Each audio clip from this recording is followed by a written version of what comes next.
उसका ख्याल रखना। जी माँ। चलो। मत रोइए बुआ जी। कंचन।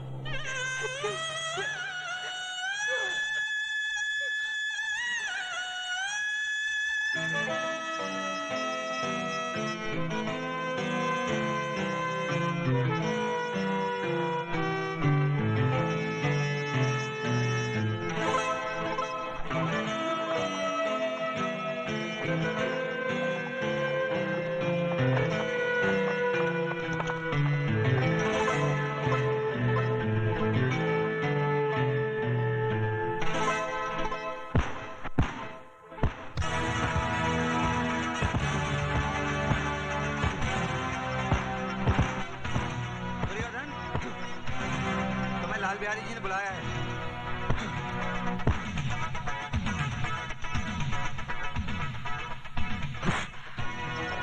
दुर्योधन को उसके नाम से पुकारने का अधिकार सिर्फ लाल बिहारी को है, उसके गुलामों को नहीं, समझा? कह देना कि मैं तैयार होकर आता हूं।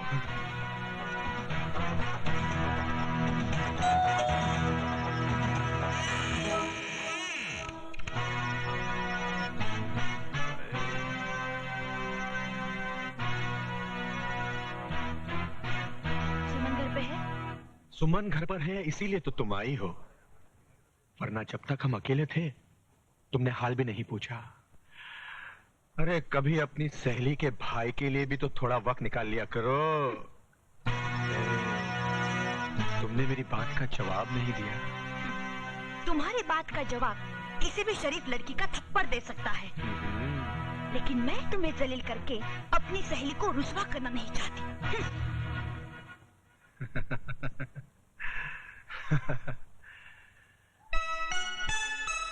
बस उमा, यूं समझ, नजरें मिली और दिल खो गया। पता नहीं अब कभी मुलाकात होगी या नहीं। वो हीरो तेरी फुफेरी बहन की शादी में आया था, राइट? राइट। वो दूल्हे के साथ साथ था, यानी कि वो लड़के वालों की तरफ से आया था, राइट? अरे राइट की बच्ची, ये सब तो मुझे भी पता है। ये बता कि उससे मुलाकात कैसे हो सकती है? बताती हूँ। तो दिल का कागज ले, प्यार का कलम बना और अपने आंसुओं की स्याही से अपने फुफेरी बहन को लिख कि तेरी शादी में तेरे मियाँ के साथ जो हीरो था वो कौन था, वो कहाँ से आया था, हाँ। उसका नाम पता क्या है? बस। पोस्टमैन, ये सुमन आपका नाम है? जी। ये आपका लेटर। कंचन रावत।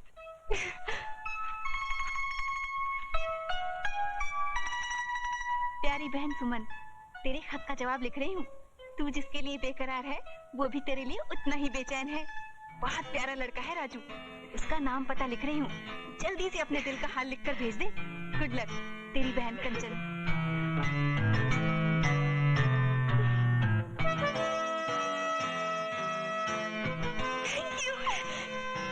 मेरी बहन। नमस्ते माँ जी। नमस्ते। भाग तो ऐसे रही है जैसे कोई खजाना हाथ में है। ऐसे ही कुछ है। क्या? जी कुछ नहीं। उमा घर में है? हाँ है, तू बैठ, मैं बाजार से आती हूँ। ठीक, बाय।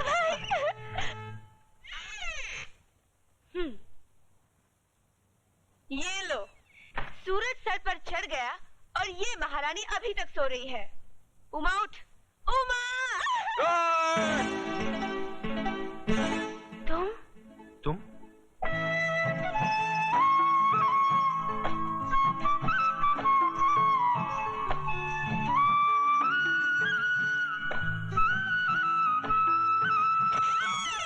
अरे सुमन, बड़ी तेज है रे तू। फुफेरी बहन की शादी में किसी को दिल दे बैठी और यहाँ आई तो मेरे भाई पर डोरे डाल दिए। भाई? अरे हाँ, ये मेरा भाई है राजू। 15 साल बाद आया है, मामा जी के पास पढ़ने गया था। सुबह 4 बजे आया है, इसलिए अभी तक सो रहा है। ये वही राजू है?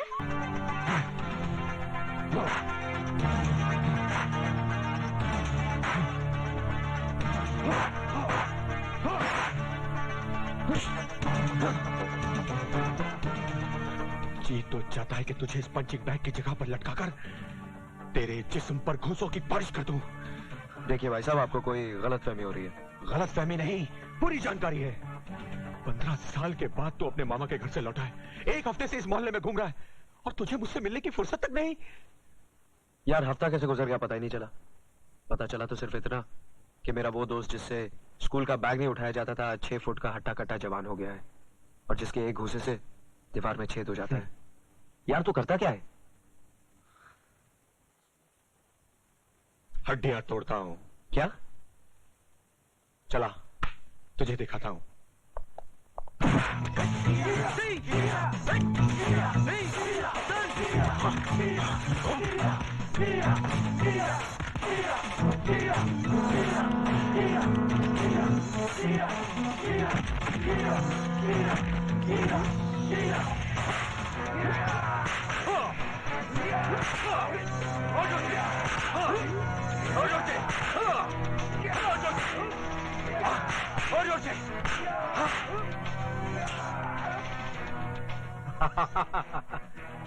क्या देख रहा है?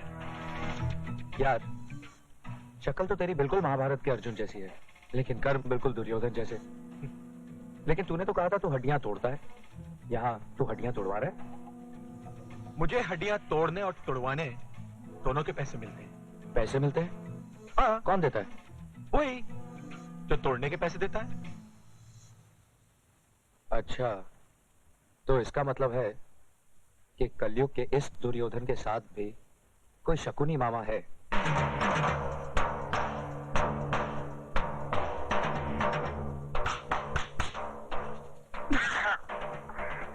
अरे भांजे, कितनी बार कहा फटका मत मार मत मार, ठीक आती है।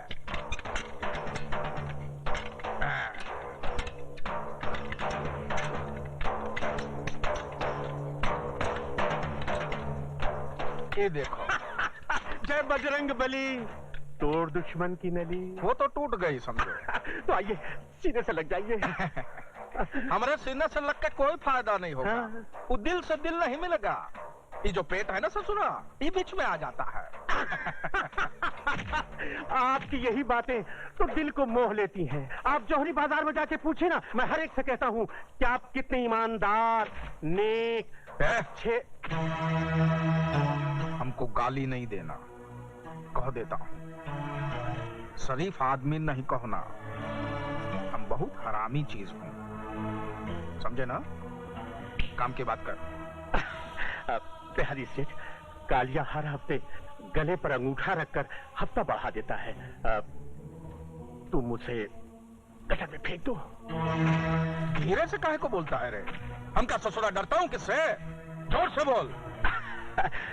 बिहारी सेठ, कालिया को मारने का इंतजाम सिर्फ आप कर सकते हैं और इसके लिए मैं आपको 10,000 रुपए दूंगा। 1 साल से यहाँ ही झक मार रहे हो। कंपटीशन में हिस्सा लेने लायक नहीं बने ना, तो यहाँ पर तुम्हें लटका दूंगा, छोड़ूंगा नहीं। देखो भाई, लाखों रुपया खर्च करता हूँ तुम लोगों पर, आराम का पैसा नहीं आता हमरा। इधर का पसीना इधर तक आता है कमाने में। हाँ सेठ, क्या कह रहे थे तुम? जी मैं ये कह रहा था कि कालिया को मरवाने के लिए मैं आपको 20,000 रुपए तक दे सकता हूँ। बुड़बक के नाती, एक आदमी मारने का तैयारी हो रहा का मच्छर मारने का? मार दे घन और कर दे चित। तू ये भैया ये का ट्रेनिंग दे रहा है तू? है कि जरा सिखा इनको, नहीं तो ससुर के नाते कंपटीशन में हमारे कपड़े बिकवा देंगे। नंगे भेजोगे का बिहार? हाँ सेठ, क्या कह रहे थे तुम? ठीक से सुने नहीं। जय बजरंग बली, जय हनुमान ज्ञान सागर। जी वो इस काम के लिए व्यापारी 50,000 भी दे सकते हैं। महावीर विक्रम बजरंगी कुमति निवास सुमति के संगी कंचन वर्ण विराट सुवेश 1 लाख और ध्वजा विराजे कांधे मुज्जने उसाजे शंकर सुवन केसरी नंदन। 1 लाख काम के पहले, दूसरा लाख काम के बाद।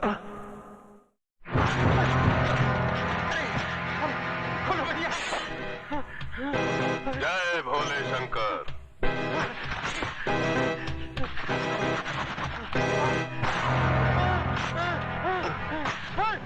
जय भोले शंकर। काय रे जाड़िया, धार देखता है? अरे धार साला पत्थर पे खिस खिस के नहीं बनाएला है, बल्कि तेरे जैसा हरामी लोग का आंतड़ी काट काट के तेज किया है। क्या कालिया भाई, मुझसे गलती हो गई, मुझे क्षमा कर दो। जय भोले शंकर। ये पापी पाप खुद किया, क्षमा मांगने तेरे भगत के पास आ गया। पहले वह चोटी वाले भैया को सुपारी देता है। अरे वो चोटी वाले भैया का तो चोटी काट के अपन झाड़ू बनाएगा, लेकिन उसके पहले साला अपन तेरे को खलास करेगा। अपन सिर्फ प्रसाद खाता है।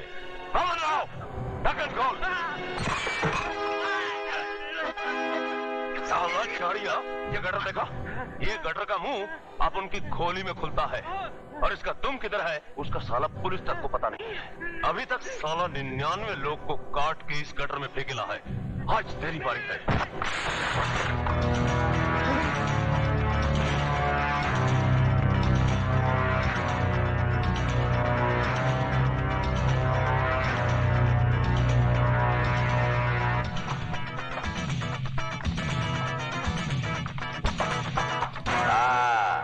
वो चोटी वाले चकुतरिया अपन तुम सबको भी काट के इसी गटर में डालेगा क्या?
काहे भौंक रहे हो भैया?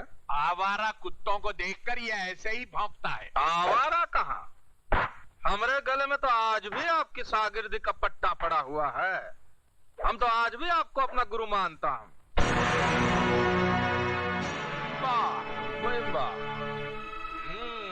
बड़ा अच्छी जगह निवास स्थान बनाया है और खूब तैयार किया है अपने बेटे को।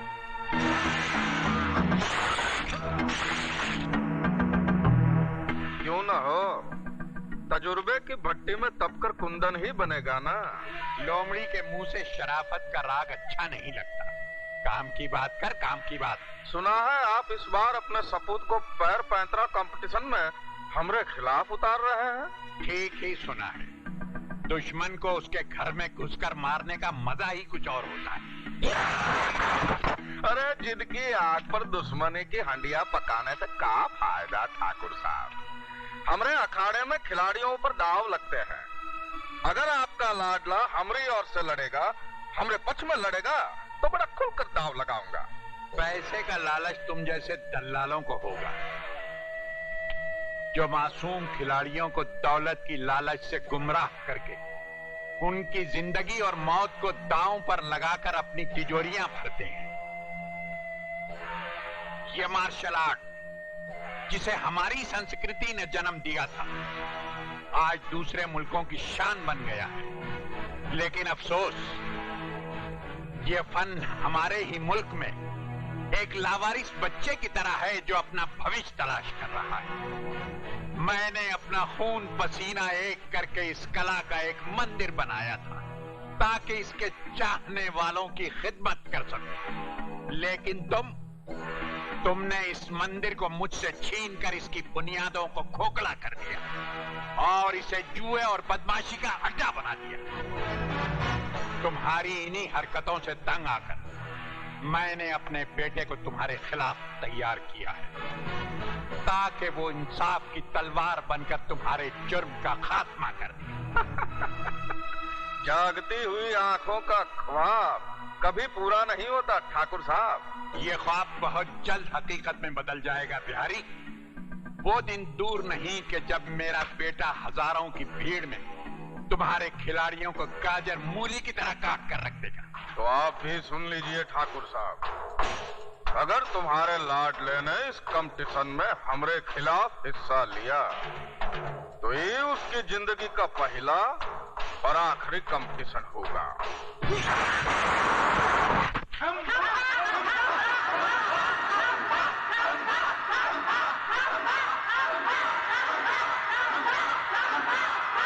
मामा खैनी,